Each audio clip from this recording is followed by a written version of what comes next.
I now give the floor to Ms. Rosemary DiCarlo. Mr. President, members of the Security Council, once again, the Council is coming together to discuss alarming developments and increasing tensions in the Middle East.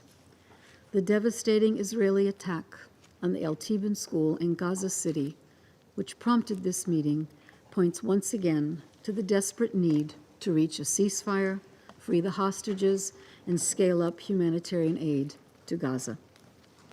The Israel Defense Forces airstrike in the al-Tabeen school compound took place early on 10 August. It killed dozens of Palestinians and wounded many others, including women and children, according to local Palestinian sources. The Secretary General condemned the continued loss of life in Gaza following another attack on a school sheltering hundreds of displaced Palestinian families. According to Israel, the IDF targeted a Hamas command center and a mosque inside the school compound and killed at least 31 Hamas and Palestinian Islamic Jihad fighters. As the Secretary General underlined yesterday, international humanitarian law, including the principles of distinction, proportionality, and precautions in attack, must be upheld at all times. Also yesterday, Hamas announced the killing of a hostage and serious injury of two others by Hamas militants while in captivity in Gaza. Both sides have stated they are looking into the incidents.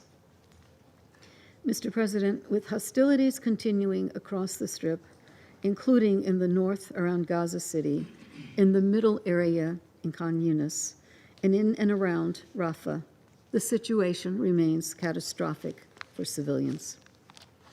No place is safe in Gaza, yet civilians continue to be ordered to evacuate to ever-shrinking areas. My colleague, Director Oten, from OCHA will brief you shortly in more detail regarding the dire humanitarian conditions in Gaza. 10 months since the start of the war, the threat of further regional escalation is more palpable and chilling than ever. Exchanges of fire across the blue line have continued nearly daily.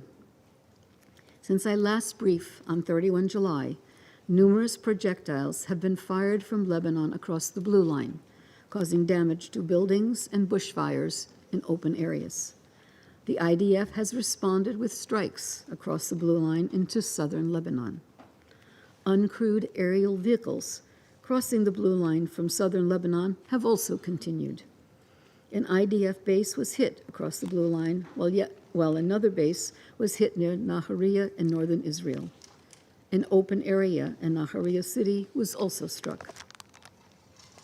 Mr. President, I urge continued attention to the worsening situation and ongoing violence in the occupied West Bank, including East Jerusalem.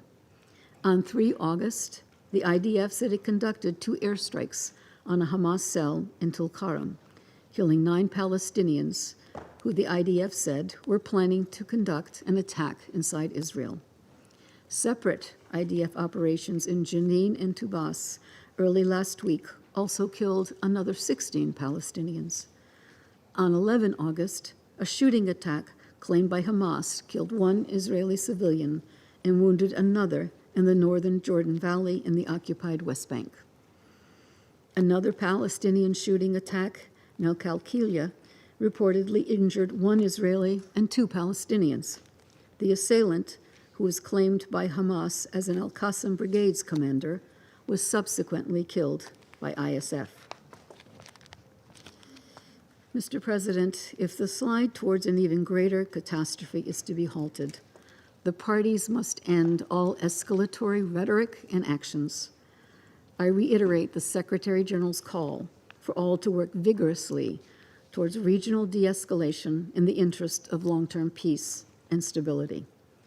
I welcome efforts by Egypt, Qatar, and the United States to bring both sides to conclude a deal to bring about a ceasefire, the release of hostages, and desperately needed humanitarian relief. As the leaders of Egypt, Qatar, and the United States emphasized in their joint statement on 8 August, and I quote, There is no further time to waste, nor excuses from any party for further delay," end quote. Their call for immediate relief to the people of Gaza and the hostages and their families must be heeded. I urge all parties to prioritize the protection of civilians and promptly conclude this deal as endorsed by the Security Council in Resolution 2735. The United Nations is committed to supporting all efforts towards this goal and remains in close contact with the relevant parties. Mr. President, the killing, destruction, and suffering in Gaza must end.